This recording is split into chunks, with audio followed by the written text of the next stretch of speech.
finalement, ils ont fait pression et le Mossad, qui a déjà mis le pied au Maroc d'une façon assez extraordinaire, c'est-à-dire, il y a des choses qui me reviennent. Quand j'étais dans le mouvement de jeunesse sioniste, bon, encore une chance, il était marxiste, donc j'ai appris le marxisme grâce à ce mouvement. La première internationale que j'ai apprise à chanter, c'était en hébreu. Et donc ça m'a donné quand même des armes de marxiste, qui n'étaient pas mal, mais enfin je m'en suis sorti, la preuve. Mais je me souviens maintenant a posteriori à quel point ils avaient quadrillé il y avait même des équipes de football, par exemple, à Meknès, pour ceux qui connaissent le village de Meknès, à côté du cimetière, il y avait un stade de football. Et il y avait des équipes qui s'appelaient, ils avaient des noms hébreux comme en Palestine, c'est-à-dire à Koah, à Poel, etc. Et je me souviens par exemple de l'école primaire, on avait un directeur qui s'appelait M. Lerner, et lui il devait être un sioniste, un agent sioniste. Pourquoi? Parce que quand on prenait des photos de classe, moi j'ai une photo de classe de 1952-53, et on était dans la cour, et on avait tous les élèves, et derrière il y avait la carte d'Israël.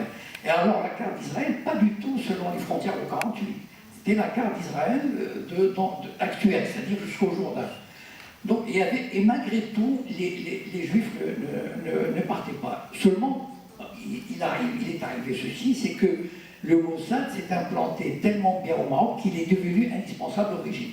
Bon, il faut dire que le Mossad, c'est probablement des plus grandes organisations de renseignement, d'infiltration, etc. Quel était le but du sionisme dans les pays arabes, au Maroc et dans les pays arabes? Il y avait deux choses. D'abord, faire partir le maximum de juifs en Israël, c'est-à-dire pour avoir le lumpen prolétariat, pour avoir des soldats, pour remplir les zones désertiques. Et cette population déshéritée, parce que qui ils ont ramassé au départ, sont des populations déshéritées qui n'avaient pas de connaissances linguistiques, qui étaient quasiment analphabètes, enfin bon, des petits artisans, des petits commerçants. Comment les Juifs d'origine marocaine étaient traités là-bas.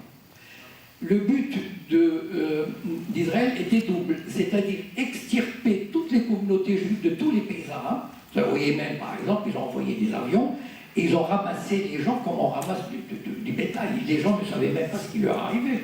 Ils n'avaient aucune notion de la géographie, de l'histoire, etc. Et en Irak, ils ont fomenté des attentats. L'Égypte, il y a eu la guerre de 56, et donc la situation des Juifs était précaire. Et finalement, ils ont réussi leur coup, c'est-à-dire qu'ils ont vidé tous les pays arabes de leur minorité juive. Et pour moi, c'est un crime terrible, parce que c'est irréversible. C'est un crime humain, c'est un crime culturel, c'est un crime sociologique, parce que pour ceux qui se rappellent un peu ce que c'était la communauté juive marocaine, sans parler des autres dans les autres pays, à Meknès par exemple, qui s'alliait à Dieldab, il y avait 40 bijoutiers, et ils étaient 40 juifs. C'est-à-dire il y avait des chanteurs. Enfin, vous écoutez Samuel Marlibi, il a un langage en arabe, c'est quelque chose de fabuleux. Dans les années 50, il avait un langage châtillé, il jouait les roues, enfin, c'était magnifique. Donc c'était des gens tout à fait intégrés et tout à fait qui avaient envie de vivre leur marocanité. Et en faisant sortir, en faisant quitter ces juifs, en rendant leur situation intenable, Israël a réussi, ou le sionisme, plutôt l'idéologie sioniste, a réussi un coup double, c'est-à-dire, elle a dit en sorte, elle a fait croire en sorte que toute coexistence interethnique est impossible, interreligieuse est impossible.